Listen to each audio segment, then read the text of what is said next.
Buenas noches, vamos a continuar con el tema de artrosis de tobillo. Vamos a revisar algunos puntos y resaltar lo que no se ha tocado de repente muy a profundidad. Primero, como concepto, es una artrodesis. Es un procedimiento que busca bloquear completa y permanentemente la movilidad de una articulación. Las indicaciones ya las revisó el doctor en la primera exposición, no las vamos a repetir. Pero sí queremos resaltar algunos detalles respecto del tobillo. El tobillo es una articulación que se encuentra muy por debajo de las rodillas y las caderas, por ende soporta mucha carga, pero se ha visto que el cartílago es muy delgado respecto a la cadera y la rodilla, cuando debería ser al revés. Y la superficie de contacto en carga es mucho menor, entonces el pico de estrés de contacto del tobillo es mucho más alto. Entonces, ¿qué sucede? ¿Por qué el tobillo no hace artrosis primaria como las articulaciones que están por encima? Esto se debe básicamente a la congruencia y estabilidad, a una movilidad restringida y a las propiedades tensiles y metabólicas del cartílago articular. En cuanto a la anatomía, ya la revisaron también.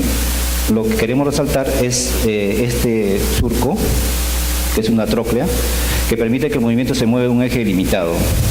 Los ligamentos son bastante fuertes. Y algo que se ha revisado últimamente, esta revisión de la revista Cartílago de este año, señala algunas peculiaridades del cartílago articular. Se ha visto que las capas superficiales tienen el 25% de condrocitos y están distribuidos en patrones simples, a diferencia de la rodilla y la cadera que están agrupados. La distancia entre condrocitos es mayor, hay mayor capacidad de reparación, es más rígido y menos permeable, tiene más proteoglicanos. La matriz extracelular es más densa, hay mayor resistencia a la carga y al daño.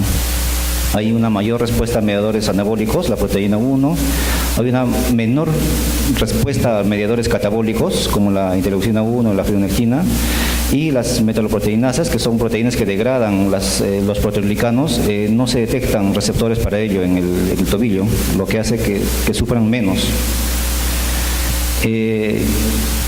Hay que tener en cuenta en la artrosis postraumática que obviamente hay una injuria y esto está relacionado a la extensión, ¿no? Si es que hay más fuerza o más daño. Posterior a la injuria existen cambios biomecánicos, inestabilidad, estrés de contacto, ejes mecánicos que se van a alterar y van a gastar el cartílago. La inflamación se ha visto que en los estados iniciales, desde el accidente hasta los 17 días, hay una elevada cantidad de citoquinas inflamatorias. Y se ha visto que los condrocitos superficiales mueren en la zona de impacto y además se ha estudiado estos cartílagos y la muerte de los condrocitos va en distribución radial a la zona de impacto, o sea, siguen muriendo los condrocitos. La prevalencia de la artrosis de tobillo es difícil. La relación de cambios degenerativos y articulares y la clínica no está muy relacionada. Hay pacientes que tienen artrosis y no les duele mucho. Se ha estimado una prevalencia del 2% en comparación al 40% de las rodillas y las caderas.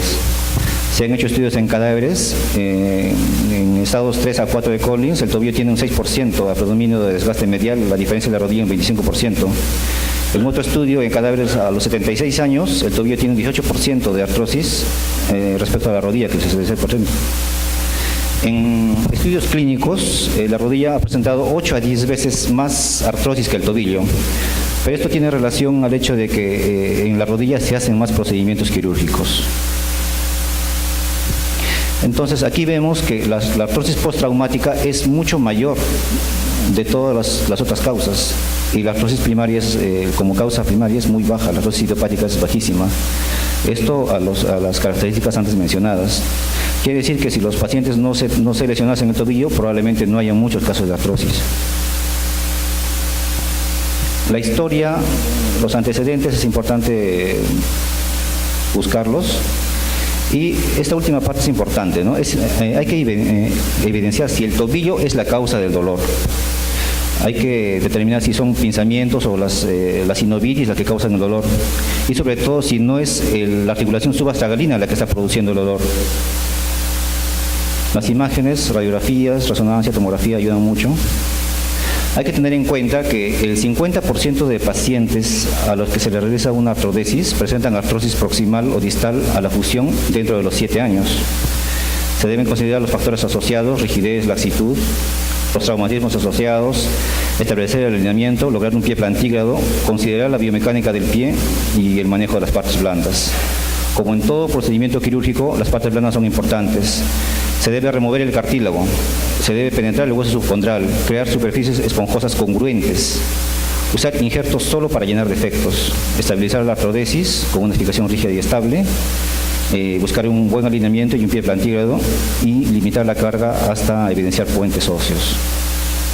La posición de la artrodesis ya la mencionaron en un inicio, pero sí hay que, en lo posible, evitar el equino, y sobre todo el equino varo. El equino varo es una posición muy dolorosa en el pie. Los métodos de fijación diferentes, tornillos, placas, tornillos canulados, sin cabeza. Los injertos, las revisiones recomiendan usarlos solo para rellenar defectos. No hay alguna diferencia en la tasa de unión entre usarlos y no usarlos. Las vías, como ya les mencionaron, vamos a tocar algunas vías, la artrodesis vía lateral.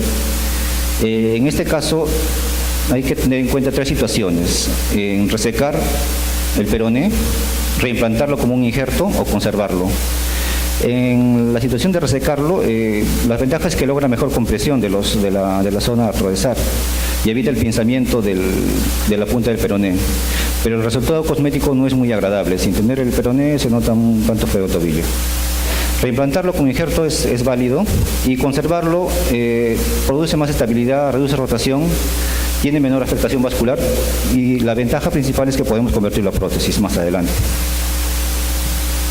La técnica recomendada: la colocación de tornillos, 2 en este caso. Algunas variaciones bajo la misma técnica, se colocó el peroné como un injerto. Este es otro casito, una artrosis postraumática. El peroné se preservó, se colocó injerto y se estabilizó con una placa más un tornillo. La artrodesis por vía anterior nos da la ventaja de ver mejor la articulación y permite colocar una placa rígida en la región anterior. Desventajas: disminución en el acceso a las goteras, y hay una dificultad para la cobertura tendinosa si hay sufrimiento de las partes blandas. Hay que tener en cuenta si ha habido una cirugía previa o en caso de fumadores sobre todo. El abordaje: la colocación de una placa anterior. Aquí. Este casito fue una fractura de la región anterior de la tibia, que pasó inadvertida. El paciente siguió caminando, no dolía mucho, vino con un gran defecto. Le colocamos un injerto de cabeza de fémur con una placa anterior para soportarla y 2 tornillos que todos conocemos, ¿no? Los Acutra. La paciente fue muy bien.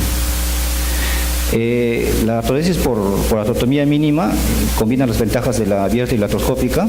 Son básicamente una extensión de los portales, como mostró el doctor Quispe. Los resultados, se ha visto que hay una consolidación más temprana.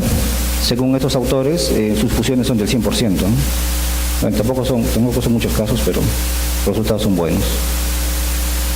La técnica ayuda mucho el uso de estos spreaders y la colocación de tornillos bajo distribuciones que uno tenga preferencia.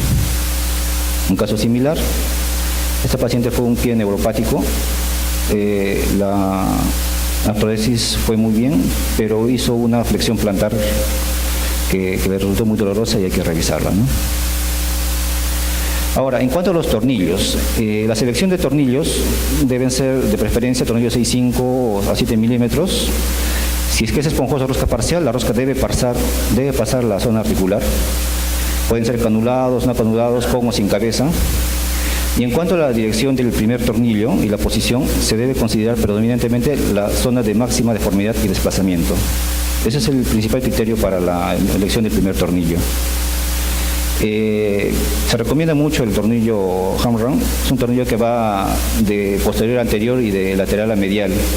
La ventaja principal de este tornillo es que coge muy bien el astrágalo.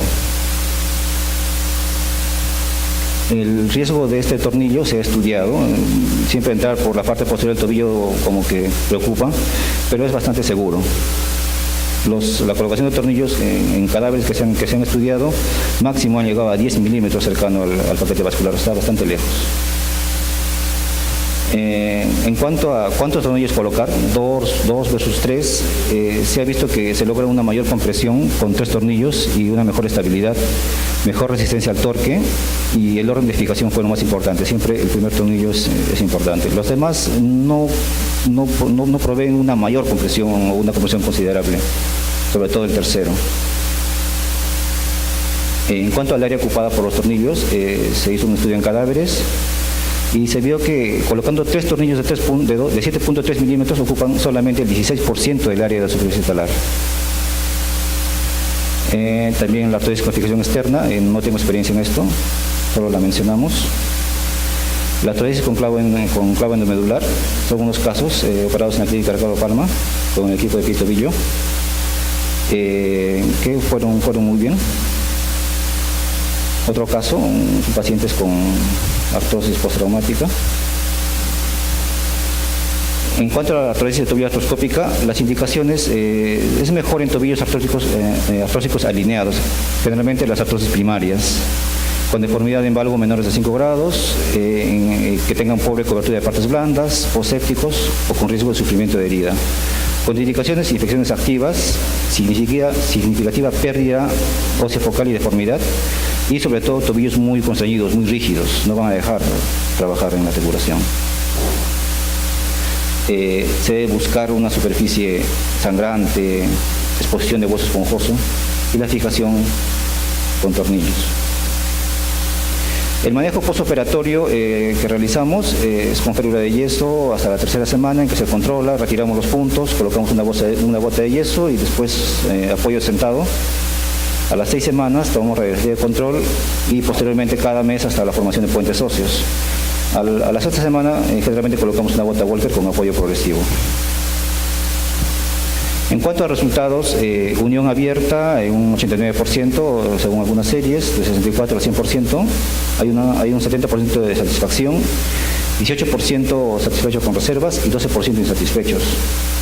La vía artroscópica ha demostrado mejor tasa de unión. Los malos resultados en general, 13%, las revisiones 9%, de estas, un 96% de las revisiones consolidaron y el otro % sí fue un problema. La amputación, 5%, no está exento de riesgos este procedimiento. Y se ha visto que no hubo necesario modificar el calzado en un 77%. En cuanto al resultado por artroscopía, se ha visto que las tasas de unión fueron muy buenas, mejor que las abiertas, ¿no? 82 abierto, 84 artroscópico en promedio. Ahora, la hospitalización en artroscópica fue menor, una noche versus 3 de las abiertas, y las tasas de complicaciones no fueron tan altas. Una revisión más grande, las tasas de unión de las artroscópicas superan ligeramente a las vía abierta. Bueno, eso es todo lo que queríamos decir.